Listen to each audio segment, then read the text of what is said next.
E como a gente viu aí agora há pouco, a partir de amanhã o transporte coletivo para de funcionar em Ribeirão Preto como medida para evitar a disseminação do coronavírus. Mas durante muito tempo eles ficaram lotados, cheios, igual uma lata de sardinha e contribuíram para que muita gente fosse contaminada. Antes mesmo das 7 horas da manhã, é um movimento aqui no terminal Angelina Passig, na região da Baixada Central, em Ribeirão Preto. Horário de pico, que a maioria dos usuários vão para o trabalho. Aglomeração desde a fila de espera. Ai, não pode abrir isso por causa da aglomeração. E o ônibus, não conta? Nós pega também ônibus. Cadê o Nogueira? Manda ele vir fazer a filinha aqui, para ele ver o tanto que é bom. O vai e vem dos ônibus vai até perto das 7 horas da manhã. E mesmo com as alterações nas linhas, o efeito na prática não tem sido notado. Essa idosa precisa usar o coletivo, mas vive em estado de alerta. Eles tiraram o ônibus da linha, eram 2 ônibus, vinha um, 5 minutos depois o outro, tirou. E todos os ônibus estão assim, muito lotados. Devia ter muito transporte, mas diminui, não adianta. Era meia hora, agora é 1h01. O ônibus que já sai aqui do terminal lotado ainda passa em outros pontos da cidade, como na Catedral, onde embarcam vários novos passageiros. A lotação só aumenta e essa é uma realidade que desde o início da pandemia só o usuário do transporte aqui da cidade consegue testemunhar. Não, quem não pega ônibus, que anda só de carro, não sabe. Tem que falar muita verdade. Nós estamos sofrendo dentro desses ônibus, porque a gente já passou pela situação ano passado e esse ano está pior ainda. A Marta mora no bairro Cristo Redentor e vem para o terminal todos os dias. Daqui pega outro ônibus para trabalhar em Bonfim Paulista. Precisa de mais ônibus, que é muito lotado, muito cheio. Não é barato. Você pagar uma passagem já quase R$ 5 por dia. E você ter que enfrentar ônibus lotado todo dia, diminuição de ônibus. Aqui na Avenida Independência é outro exemplo de ponto em que o ônibus já chega sem lugar disponível. Os passageiros dividindo espaço aglomerados e o medo de ser contaminado pelo coronavírus. Não está escrito na cara quem tem, quem não tem, então a gente acaba se arriscando, né? Isso aí tem que parar, né? Se a gente está aqui, não é para uma brincadeira, é para trabalhar. Esse médico confirma que o ambiente do transporte coletivo é um agente que contribui para a transmissão do vírus. Agora a gente está no meio do verão e estamos recebendo um novo tipo de vírus que veio de Manaus fazendo outra epidemia. Ele não respeita essa questão de sazonalidade. Essa usuária do transporte pontua outros problemas. O ônibus simplesmente não passa e quando passa ele vem naquela lotação insuportável. Só que ontem foi pior, porque tinha gente até na porta.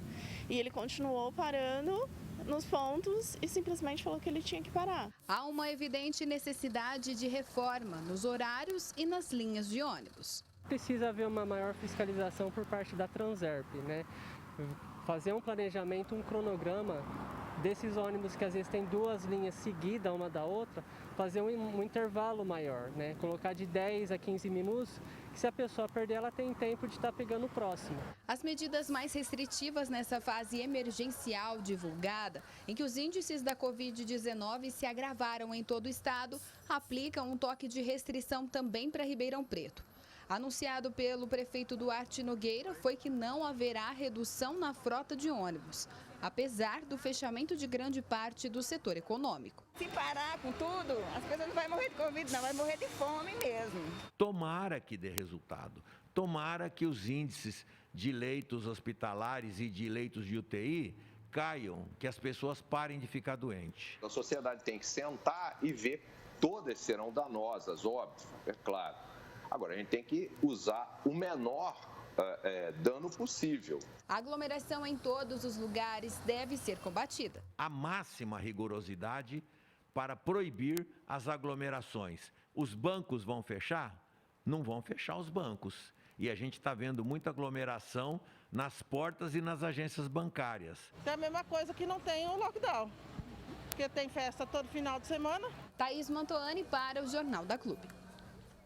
A Transerp informou que monitora diariamente a situação do transporte coletivo e tem notificado o consórcio pró-urbano conforme constatada a necessidade de ampliação da frota.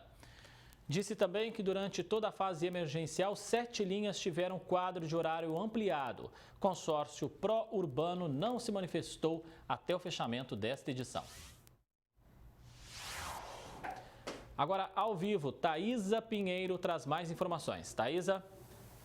André, a gente sabe que mesmo com a paralisação do transporte público neste momento, quando ele voltar, a superlotação será uma realidade aí de todos os anos, né, doutor Ademar Padrão? Os nossos vereadores, eles precisam se concentrar neste fato. Boa tarde. Boa tarde, Thaís. Boa tarde a todos que assistem ao Jornal da Clube. Nesse dia triste, né, para o Brasil e para a cidade de Ribeirão Preto, infelizmente, por conta dessas notícias.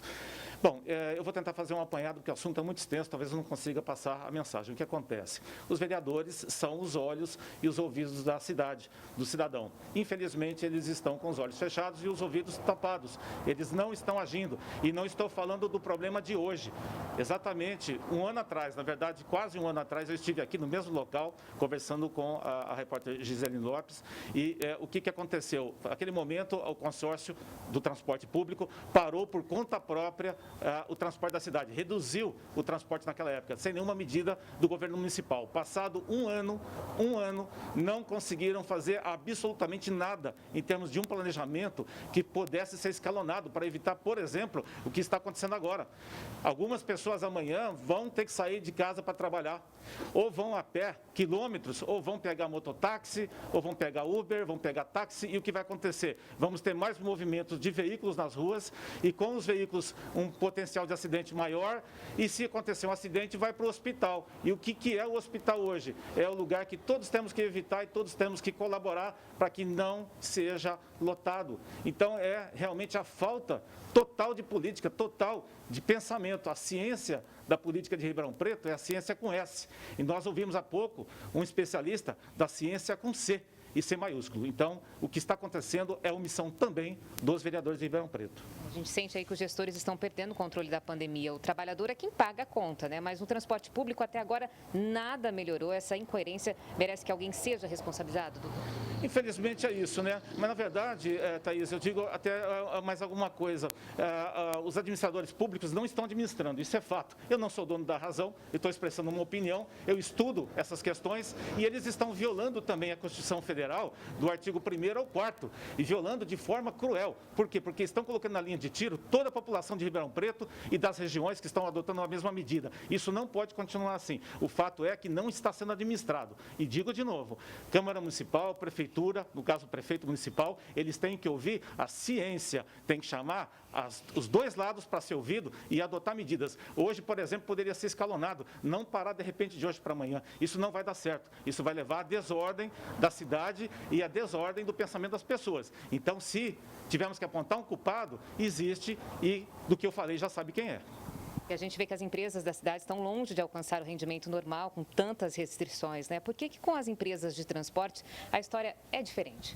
Bem, na verdade, quando a gente fala de transporte em Ribeirão Preto, a empresa que presta o serviço, ela que manda no serviço. Já falei isso um ano atrás. Infelizmente, tem que falar dessa forma, porque a cidade de Ribeirão Preto não tem nenhuma gerência sobre o transporte público. Já falamos isso há mais de décadas aqui. Então, vai continuar assim. Agora, lembro mais uma vez, o especialista da medicina disse, a questão do lockdown, se todos agora, dessa forma, correrem para casa, vai ser uma disseminação maciça. E daqui 30 dias nós vamos ter um problema maior e vamos estar aqui de novo falando que não tem ônibus. Então, se a questão é olhar pelo caixa da empresa, isso também não é crime. Porém, tem que ter uma administração que programa as coisas e não está acontecendo. O prejuízo é total, tanto da saúde das pessoas que estão ficando doentes, dos profissionais da saúde, principalmente que também, aproveitando, eles não tiveram em nenhum momento um pensamento de poder se realinhar em termos de salário. E eles estão numa guerra. Por que a administração também não pensa nos profissionais nesse sentido? Eles estão desgastados em todo sentido. E agora, com essa situação de lockdown, com o desarranjo do transporte público, o que vai acontecer é uma disseminação e não uma prevenção, que vamos assistir o resultado daqui 30 dias, infelizmente. Doutor, rapidamente, com todas essas restrições, tudo que a gente ouviu agora, isso vai causar uma histeria? Eu não digo histeria, porque, veja, veja, ainda que estamos falando aqui de uma coisa muito grave, as pessoas também, felizmente no Brasil, elas conseguem agora enxergar, elas conseguem ver, inclusive, que as regras que estão vindo de Brasília em relação a decisões do Supremo Tribunal Federal estão causando esse problema na nossa cidade, na nossa mesa, na nossa casa. Existe ali 11 pessoas que têm o monopólio da Constituição, sendo que o que está sendo feito aqui, inclusive em Ribeirão Preto, é inconstitucional, ilegal e cruel com relação à população. Então, eu penso assim, temos que conversar e temos que ser ouvido. O que está faltando é ser ouvido nesse momento para ajudar a administração a sair dessa. Ok, doutor, obrigada pela sua participação aqui do Jornal da Clube. Daqui a pouco nós vamos mostrar que pesquisa realizada em Manaus dá resultado positivo aí para medicamento que combate a Covid. André. Obrigado, Thaisa Pinheiro. Até daqui a pouco.